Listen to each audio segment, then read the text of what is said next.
আমি শোনকে ইসরায়েলের রাজা হিসেবে অগ্রাহ্য করেছি, কাজেই তুমি আর কতকাল তার জন্য দুঃখ করবে? এখন তুমি তোমার শিঙ্গায় তেল ভরে নিয়ে বেরিয়ে পড়ো। আমি তোমাকে বেথলেহেম গ্রামের যিশয়ের কাছে পাঠাচ্ছি। আমি তার ছেলেদের মধ্য থেকে আমার নিজের উদ্দেশ্যে একজনকে রাজা হবার জন্য বেছে রেখেছি।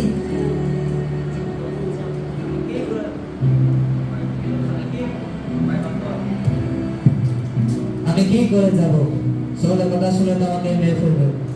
তুমি একটা বকনা বাছুর তোমার সঙ্গে নিয়ে যাবে এবং বলবে যে তুমি সদাপ্রভুর উদ্দেশ্যে উৎসর্গ করতে এসেছো। সেই উৎসর্গের অনুষ্ঠানে তুমি যিশয়কে নিমন্ত্রণ করবে। তারপরে তোমাকে যা করতে বলা হবে তা আমি বলে দেব। আমি যার কথা তোমাকে বলবো তুমি তাকেই আমার উদ্দেশ্যে অভিষেক করবে। হ্যাঁ সদাপ্রভু, আমি তাই করব।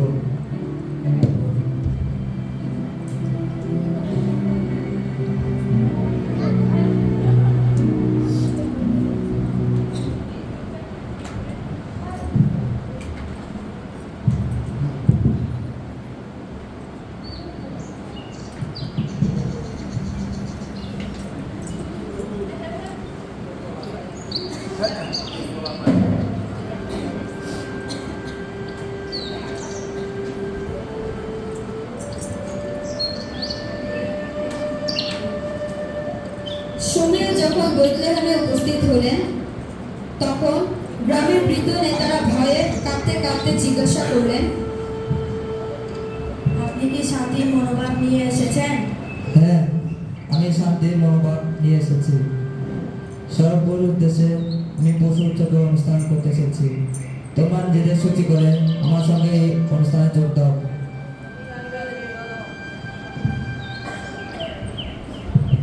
এই বলে তিনি যিশয় ও তার ছেলেদের সূচি করলেন এবং এই অনুষ্ঠানে যোগ দেবার জন্য তাদের নিমন্ত্রণ করলেন।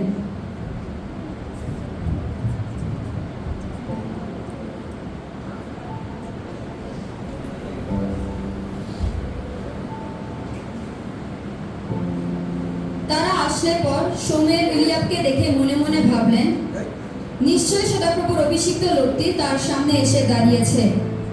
কিন্তু সদাপ্রভু শমূয়েলকে বললেন, তার চেহারা কি রকম কিংবা সে কতটা লম্বা তা তুমি দেখতে যেও না, কারণ আমি তাকে অগ্রাহ্য করেছি। মানুষ যা দেখে তাতে কিছু যায় আসে না, কারণ মানুষ দেখে বাইরের চেহারা, কিন্তু সদাপ্রভু দেখেন অন্তর।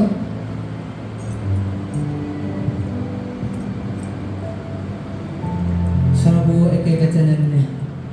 আমার দ্বিতীয় ছেলেকে ডাকতে বলো।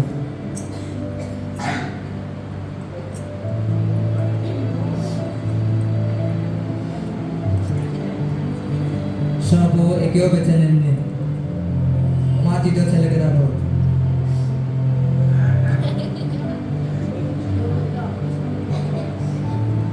সদাপ্রভু একেও বেছে নেননি। সদাপ্রভু এদের কাউকেই বেছে নেননি। এরা ছাড়া কি তোমার আর কোনো ছেলে নেই? সবচেয়ে ছোট ছেলে রয়েছে, তবে সে মাঠে ভেড়া চড়াচ্ছে। তাকে ডাকতে পাঠাও। সে এখানে না আসা পর্যন্ত আমরা খেতে বসবো না।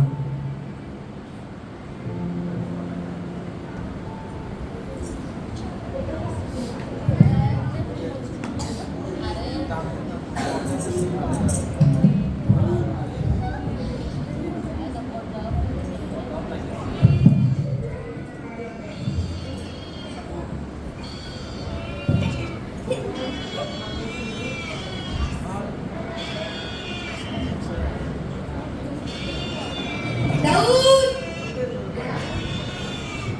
দাউদ, তোমার বাবা তোমাকে ডাকতেছে। আসছি।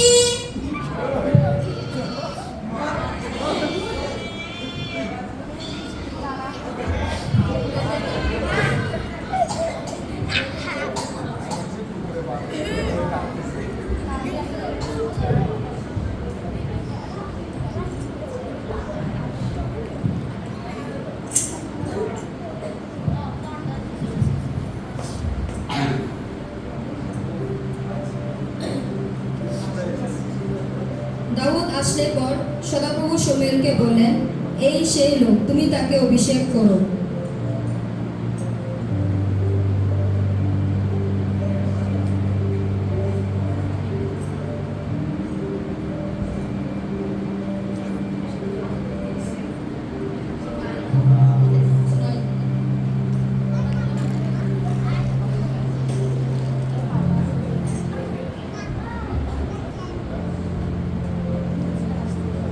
সেদিন থেকে সদাপ্রভুর আত্মা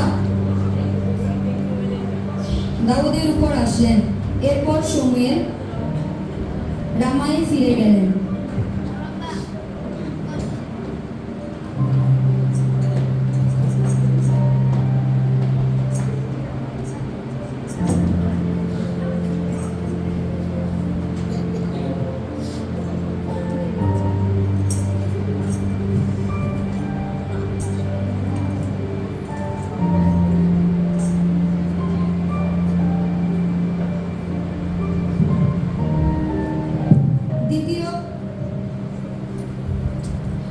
দ্বিতীয় পর্ব, শোলের কাজে দাউদ।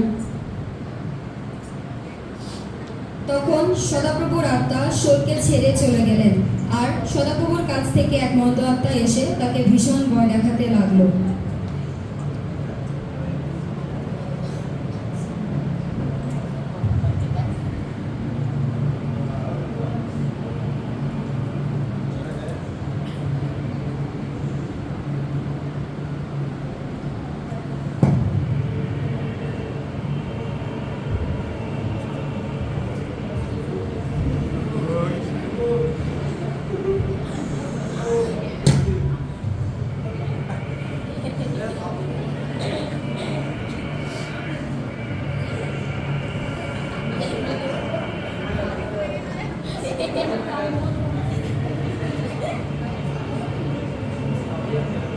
মহারাজ, আপনি যদি আদেশ দেন, আমি এমন একজন লোকের খোঁজ করব যে ভালো বীণা বাজাতে পারে। তাহলে তোমরা এমন একজন লোকের খোঁজ করো যে ভালো বীণা বাজাতে পারে, তাকে আমার কাছে নিয়ে এসো। মহারাজ, বৈদ্যহামের যিশোরের ছেলেকে আমি দেখেছি। সে খুব ভালো বীণা বাজাতে পারে। সে দেখতে সুন্দর এবং সাহসী ও বীর যোদ্ধা, এবং সে ভালো কথা বলতে পারে। আর সদাপ্রভু তার সঙ্গে রয়েছেন।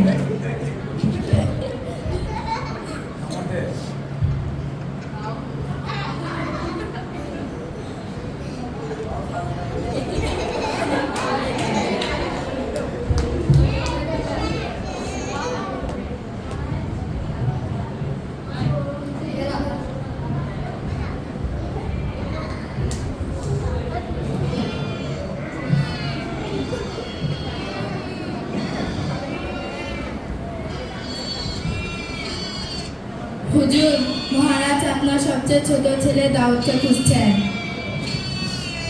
দাউদ, রাজা তোমাকে রাজার কাছে যেতে হবে। তুমি এই রুটি, আঙ্গুর রস এবং ভেড়ার বাচ্চা নিয়ে রাজার উদ্দেশ্যে রওনা হও।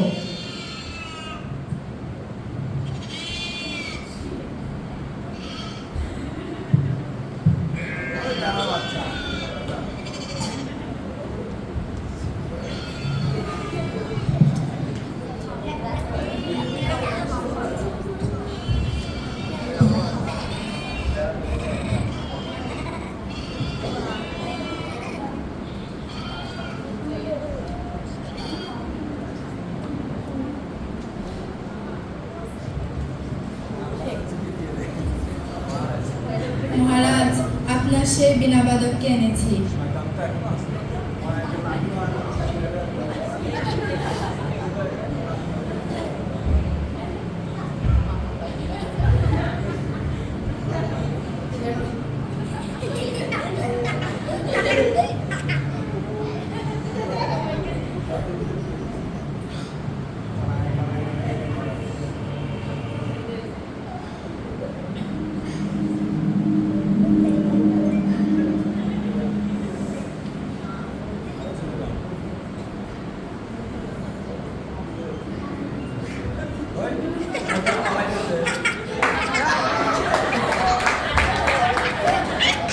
দাউদ শোলের কাছে এসে তার কাজে বহাল হলেন।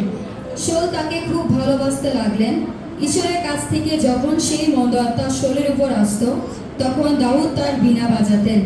এতে শোলের ভালো লাগতো, তিনি শান্তি পেতেন, আর সে মন্দ আত্মাও তাকে ছেড়ে চলে যেত।